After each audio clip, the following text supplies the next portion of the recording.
What's up, everybody? Welcome back. So today we have a very interesting video. A lot of people who didn't live in this area or weren't around in the specific time period might not even be aware that the story we're about to discuss ever even happened. For a small time period in the late 1980s, but more specifically the 1990s and the very early 2000s, there was a small area in Revere, Mass, centralized around the Shirley Ave area, and a cluster of side streets mostly near the beach that became ground zero for Southeast Asian, primarily Cambodian crews that turned the area upside down with violence. Revere, Mass, which has been traditionally a white working class community, mostly Italian with a sizable Jewish population as well, always had a strong LCN organized crime presence, especially in the mid 20th century. In the 1960s, Revere Beach and its clubs were the primary hangout for all kinds of Boston organized crime figures. But in the late 1970s, the entire Bay State was seeing an influx in Southeast Asian refugees fleeing their homes and villages because of bitter conflicts transpiring there. California became a haven for a lot of these refugees, but so did Massachusetts. Many people were shocked when I said in an old video that Lowell, Mass has the second highest Cambodian American population in the US after Long Beach, California. Lowell, Mass still has the overwhelmingly largest Cambodian population in Massachusetts. It's something crazy like 1 out of every 3 or 4 of Lowell's 100,000 plus citizens is of Cambodian descent. Lowell was kind of a dump in the late 1970s and early 80s and had an abundance of affordable housing, and I think that's a big reason why so many Cambodians were relocated there. A lot of the mills and factories had long since closed and the economy had slumped, but a lot of Cambodians and other Southeast Asians didn't just live in Lowell. They set up communities in other Mass cities and communities like Fields Corner and Dorchester, which became a haven for Vietnamese people in Massachusetts. There's still a large community there, and you can find many good Vietnamese restaurants. Some Cambodians and Laotians moved to the nearby gritty Merrimack Valley city like Lawrence. Some went down to the rough south coast city of Fall River. There was even a small community in Attleboro and North Attleboro. But a lot of the Cambodians, Laotians, and some Vietnamese settled in the gritty North Shore cities of Lynn, Chelsea, the East Boston neighborhood, and of course the city of Revere. In Revere's case, though, it seemed like the population concentrated in an area around the Shirley Avenue neighborhood. Starting in the late 1980s, but really in the 90s, Shirley Ave and a lot of the little side streets off the Ave in the area that was a few blocks away from the historic Revere Beach became the stomping ground for some of the most notorious Southeast Asian street organizations in Massachusetts history. So one of the first groups that began to draw the ire of the authorities and Revere citizens for causing problems in the Shirley Ave area were a notorious crew that originated in California but soon transplanted to Massachusetts. Through the movement of Cambodian relatives between California and Massachusetts, this organization began in the state. The crew is called TRG, or Tiny Rascals, which sounds benign, but believe me, they are one of the more active and violent groups in California and Massachusetts for decades. TRG has been active in Massachusetts since I believe the late 1980s, and still to this day is one of the more active groups in the Commonwealth streets. Over the years, they have morphed from a mostly Cambodian and Southeast Asian group to a multiracial organization, many members being Latino, white, or black. TRG was heavily involved in the recent conflicts going on in the city of Lynn and beyond, and were a huge part of the giant federal RICO case Operation Street Sweeper that just took place. But back in the early 90s, TRG was a group of Cambodian kids hanging on Highland Street off of Shirley Ave and down on Dahon Street closer to the beach down in the cut off a side street off Shirley Ave. Soon, though, a lot of TRG members who repped with the color gray and a gray bandana started showing more of a physical presence on the Ave. So by the 1990s, TRG were beginning to get a little bit of a nasty reputation in the city of Revere. Obviously, the lifelong residents of the city, the influx of the Cambodian residents was apparent, but they also started to notice the criminal activity as well. Soon groups of Southeast Asian teens were stopping other young people walking around the Shirley Ave area, pressing them, asking them where they were from, who they were with. There were even some reports of crimes of armed and unarmed robberies, mostly by young people against other young adolescents. Residents were also starting to see graffiti around the area marking territories and affiliations. Also in the 90s, another group was starting to make a presence known on the Ave. This group wore the color red though. The original group that had a presence in Shirley Ave and Revere, and to a certain extent next door in the neighborhood of East Boston, was BRD, or Blood Red Dragons. Later, there would be other red sets like the OBs and the YBs. They were mostly next door in the city of Lynn, which was and still is the mecca for street organizations on Boston's North Shore. There was also briefly a group called APG out of Eastie, which were the Asian Pyru Gs. But BRD was the main group originally to appear in force in Revere and specifically in the Shirley Ave area, and somewhat represented a check to TRG's expansion throughout the area. BRD started out mostly on Thorndike Street, a little side street off of Shirley Ave, and shockingly, I'm being sarcastic, not shockingly, it was directly next to Highland Street, which was TRG's stronghold. So obviously, with two groups basing operations on streets directly next to each other, there was bound to be some friction between the crews in the near future. It was only natural that the two groups were going to bump heads. In the 90s, the whole Shirley Ave area, all the way down towards the beach, the many little side streets filled with old triple deckers, became filled with newly arrived, mostly Cambodian residents. There was some Laotians as well. Longtime residents were very aware of their presence in the city. It was a drastic change in demographics. Like everywhere else in Massachusetts, the majority of Southeast Asian immigrants that arrived were quiet, hardworking, and family oriented, but some, especially impressionable teenagers, got involved in the street life. I think this was a common problem for children of foreign born parents and of all different ethnic backgrounds in America, definitely in Massachusetts. These kids didn't want to stand out or get picked on at school or on the streets, so they banded up and eventually they became the aggressors. I remember the time period vividly, and it was a very visible change in the landscape of the area. I've heard stories that there were some Cambodian and Laotian teenagers sleeping on porches because they had nowhere else to go. People would be walking early in the morning down Shirley Ave and see different young Southeast Asian, usually young men, sleeping on front porches of triple deckers. It was a drastic change for most longtime residents, and then soon trouble began around the Shirley Ave area. What's up, everybody? So I'm going to share a little quick personal experience just because to show you guys that I actually saw this when it was happening, and I know for a fact that this was a phenomenon that took place in the early 2000s, late 90s in Revere. Um, People were trolling in the comments and videos passing. We want to see you less. Stop showing yourself on camera. And maybe they're trolling a little bit, but I'm going to share a little quick personal story about why this story stuck out to me and why I've always wanted to do it. So in like 2000, my friend Sean Foley, who I met at North Shore Community College, his dad Joe was a connected guy. He ran a bar in Revere Beach that was frequented by organized crime guys. He ran a bar in the West End in Gloucester too, called Jazzy Joe's. It used to be Sammy J's, and it was kind of like a notorious place. A lot of people know about that bar, and they know about Foley.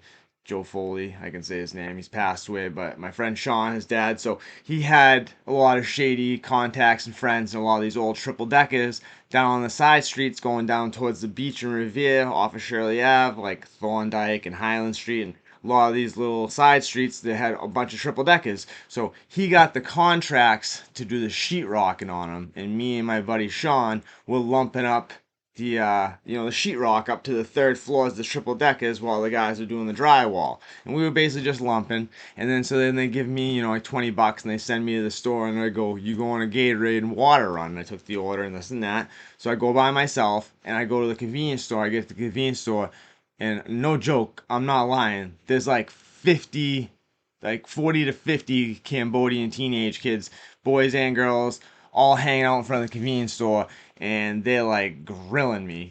So I go in there, I get my Gatorade, blah blah blah.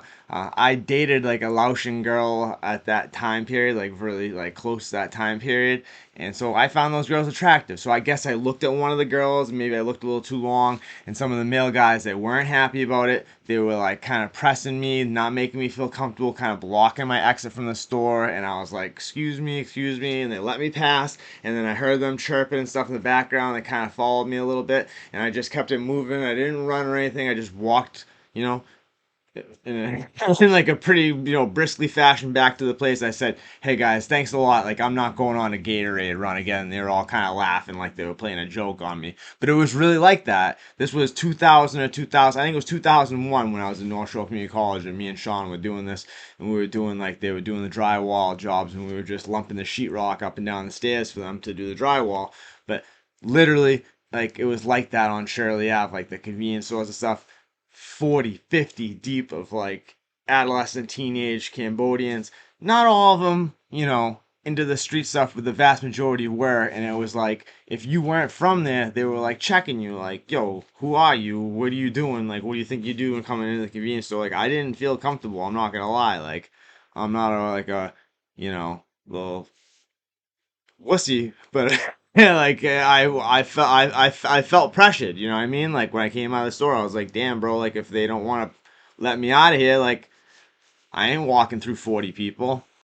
So, TRG in Massachusetts is a very fluid organization. The original TRG was in Lowell, and they were separate from TRG that operated in Shirley Ave, and TRG that operates currently in Lynn and other North Shore cities are almost completely different than what it originally was. But it is and was one of the most active, not just Asian, but street organizations in general in the Bay State. TRG in Revere, which spread from Highland Street down Shirley Ave to the beach, started to act aggressive towards other Cambodian youths and basically citizens in general. Armed and unarmed robberies began to rise dramatically. There were stories of young teenage TRG members hiding large machetes in their baggy jeans. Over time, that escalated to a much higher level of weaponry. BRD at first was a smaller set and was outnumbered by TRG.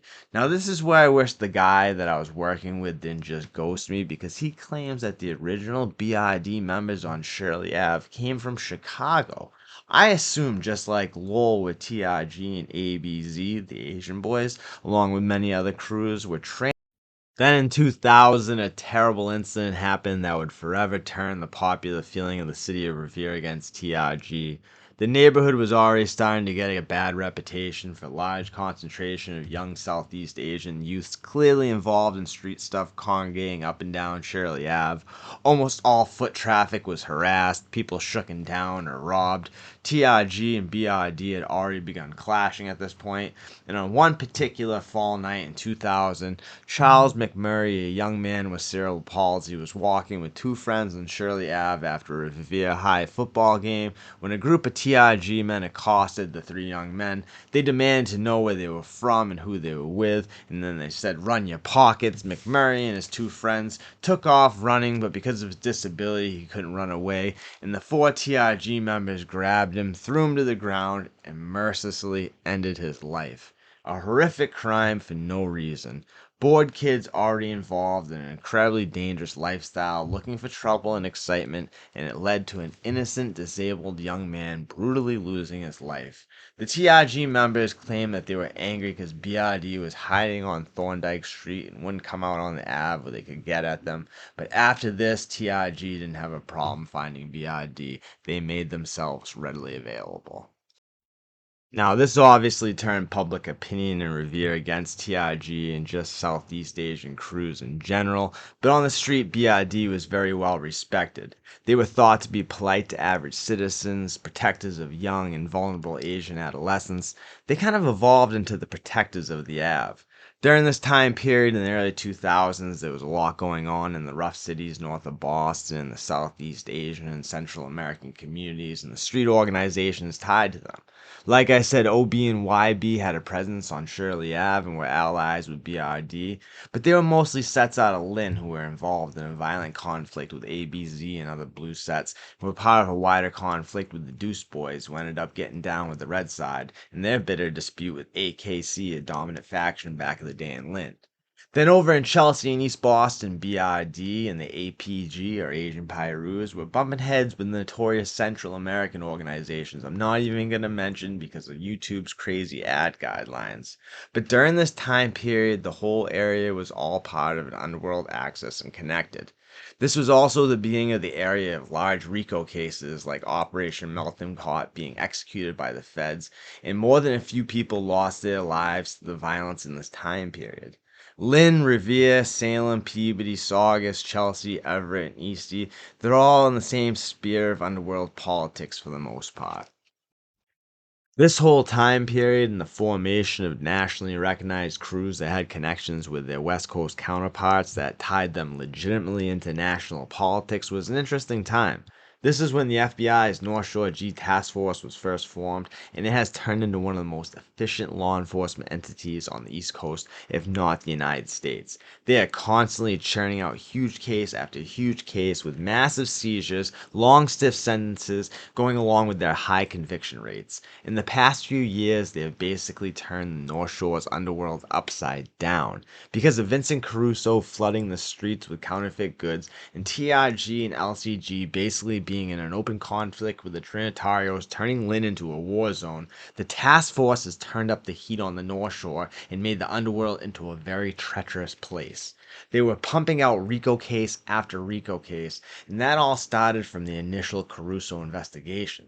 Criminals on the North Shore are on edge, and rightly so. When I say that the North Shore Task Force is one of the most efficient law enforcement entities around, I am not being facetious. But it all started back in the late 90s and early 2000s, and TRG and BRD are a big part of it. Boston's North Shore went from being mostly Italian, Jewish, Eastern European, Greek, Lebanese, Portuguese, and a little Irish, and then within a few decades the demographics had changed so dramatically, and obviously so did the culture. Currently, most of the guys from BRD have grown older, have families, and have moved on. Shirley Ave in the area is different now than it was in 2000. There's still some active stuff that goes on, and there's a small Southeast Asian community there. But when I tell you that the triple deckers on the side streets going down to the beach literally seemed like they all had 100 Cambodians all hang out in front, it was just a different time. Like I said, from the majority of people I spoke to, BRD carried themselves different. They were very respectful and family oriented. Most are older and have moved on, and they're not really much of a force on the streets anymore. At least not here. Maybe in California, there's BRD sets. I really wish the person I was talking to didn't bail on me and I could have got some more info. Like I said, TRG is still very active in the Lynn, Malden, Everett area, plus up in Lowell and other cities in the Bay State. They're probably bigger than ever. They just look different. It's multiracial and they're very mobile. They don't always claim a specific block. Now, this is a video that I've wanted to do for a long time because I personally experienced the Cambodian influx phenomenon in Revere and witnessed a lot of these guys coming into Middleton from the street beefs. Now, I think they started the color coding and one tier at a time protocol in 120B at Middleton because of this, because of the battling Asian crews of the early 2000s. I could be wrong, but I'm pretty sure that's why they started doing it. But it was a crazy time, and it was a small window, and if you missed it, you might not believe that it even existed. But that's why I'm here, guys, to bring you these videos and make sure that the history does not die. So I hope as always you guys found this video entertaining. I've been wanting to do it for a long time. I was waiting for somebody for like ever to help me with some more intimate details, but it's always something that I can go back and revisit. You know, I just kind of wanted to give a brief overview of the situation that was going on in Shirley Ave and Revere, because so many people leave messages in the comments, like when I did the video about the Asian organizations in Lynn. So many people were saying, remember when Shirley Ave, remember when Shirley Ave was out of control, and TRG and BRD and this and that. So I wanted to put together something quick for you guys. I'm going on a little family vacation, taking my daughter up to North Conway. We do it at the end of every summer, so I want to try to get a video out for you guys in between. So I hope you guys enjoyed it. If you did, you know what to do. Smash on that like button, subscribe if you're not already subscribed. But the most important thing, non-negotiable, guys, make good choices, make good decisions, take good care of yourselves, your family, your friends, your fellow human beings. Try to have a nice day. I will talk to you very, very soon. God bless.